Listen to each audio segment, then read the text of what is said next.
Okay, boys and girls, so this is the final video for the unit test tomorrow, and it's over biomolecules. So remember that the definition of a biomolecule, it's actually any molecule that is present in living organisms, including large macromolecules. Macro means big, including macromolecules such as proteins, carbohydrates, lipids, and nucleic acids. So what I'd like to do is just go over those categories with you to help you to understand or remember, for that matter, what those are about. So I'm trying to erase this, and let's try that. All right. I know there's an easier way. We'll just move that out of the way. Okay. So biomolecules, again, biomolecules are those molecules that are present in a living organism, and we are living organisms, obviously. So I'm going to shrink this down a little bit so we can put everything on the same page.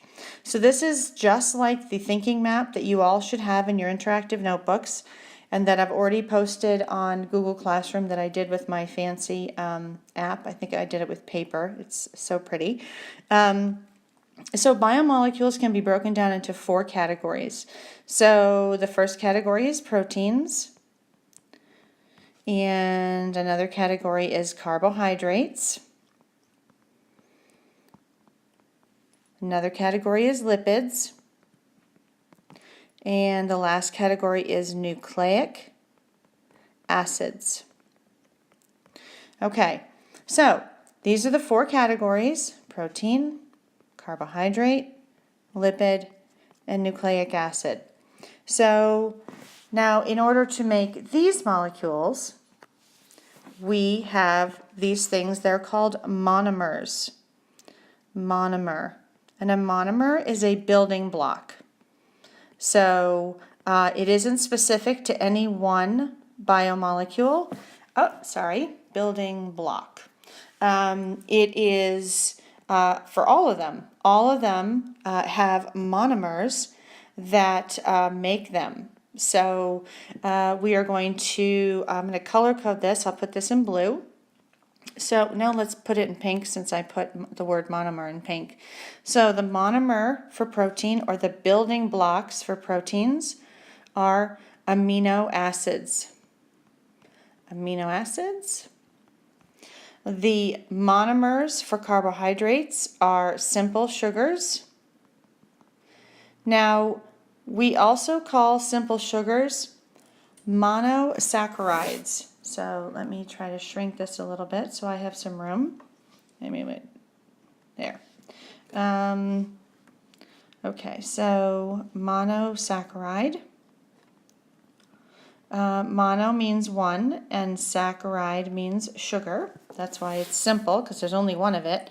Monosaccharides. Now, if you have a bunch of them, they are called polysaccharides, okay? Because there are many. Poly means many.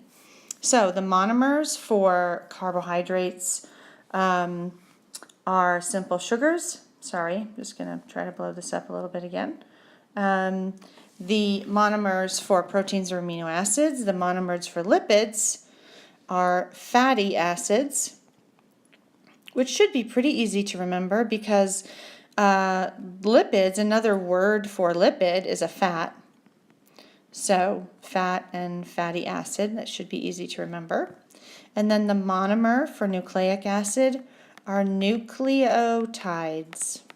Okay, nucleotides. So now we have the big idea.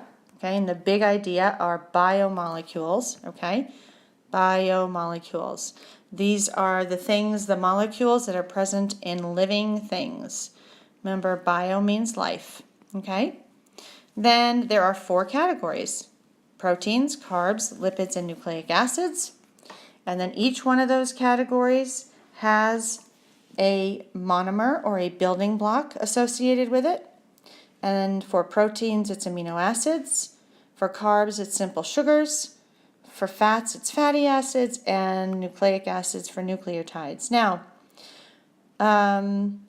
what are examples of these things? Well, an example of an amino or a protein in our diet are meats and beans. An example of carbs are any starches, which is bread, rice, and sugar. Anything with sugar. Sorry. That is actually a carbohydrate. I know most of you don't think of carbohydrates as sugars, but it is, because that's what it breaks down to. Carbs break down into sugars, which we need for cellular respiration. Okay, examples of fats. Butter and oils. And then nucleotides, RNA, DNA, ATP. Remember, I said try to think of nucleotides, think of nucleus, and you know that in the nucleus are these three things. So that is it for biomolecules. You need to know what the 4 categories are, what the monomers are, what are examples of those things, and then we also, another thing we talked about is this, let me pull this to the side, is this carbohydrate that we eat but cannot be digested. So we eat it, but it cannot be digested, but it helps us in our digestion, and that is fiber. And you've probably all heard fiber before. Fiber 1 bars, fiber enhanced cereal. It is all to help in your digestion. It kind of just is like a Drano for your intestines, where it just kind of helps clear out the intestines, but it cannot be digested. Okay, so if you eat 5 grams of fiber, you're going to poop 5 grams of fiber. None of it will be digested, none of it will stay in your body, but it is really important in the process of digestion. And then lastly, with this topic, is what does a compound have to be organic? It must have the element carbon, not a big letter C. The answer is not, I had some of this, capital letters. That doesn't make sense. This is the element. You all remember, or should remember, that periodic table of elements that you had in 6th grade on the wall, and it had letters on it. Well, those letters represent elements, okay? And remember, a compound is 2 or more elements together. So can a compound be broken down further? Sure, because you can break it down into these 2 or more elements. Can an element be broken down further? Absolutely not. It is the simplest of substances. It is the most pure substance. It cannot be broken down any further. So the difference between a compound and an element: a compound can be broken down, an element cannot. And again, carbon is what things need to have in order to be organic. I know today on the Kahoot we had, it asked a question about, I'm trying to remember what elements are in a protein or something. And this is just a side bit of information, but we usually remember that anything that is living, that most of our molecules, or most of the things in our body, are made up of, and I remember by CHON. So it's carbon, hydrogen, oxygen, nitrogen. Those are the 4 major elements in our body. But lucky for you, you don't need to learn that till next year. So I'm just looking over the review and just making sure that I haven't forgotten anything in any of the other areas either. And I don't see that I have. No, that's it. So if you have a specific question about, oh, there was one more thing.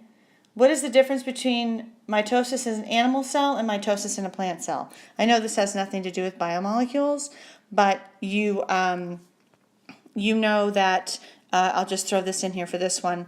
An animal cell is kind of like that, and a plant cell is shaped like that because, and then there's a cell membrane inside, it has a cell wall. Now, an animal cell and a plant cell both have a cell membrane, which is made up of phospholipids. Okay, remember that's actually another example of lipids. Is phospholipids is what makes up your cell membrane.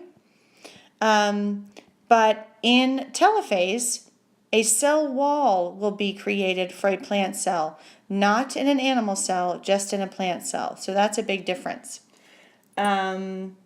Let's see, and then I think that's it. So if you have any questions, feel free to email me. I am actually going to be absent tomorrow for your test. I am sorry. But I'm pretty sure that you don't need me to take a test. But I hope you have a great day tomorrow. Take your time. You don't get extra points for rushing. However, you only have this class period to finish the test. So don't dilly-dally either. So make good use of your time and good luck. And I will see you all on Friday.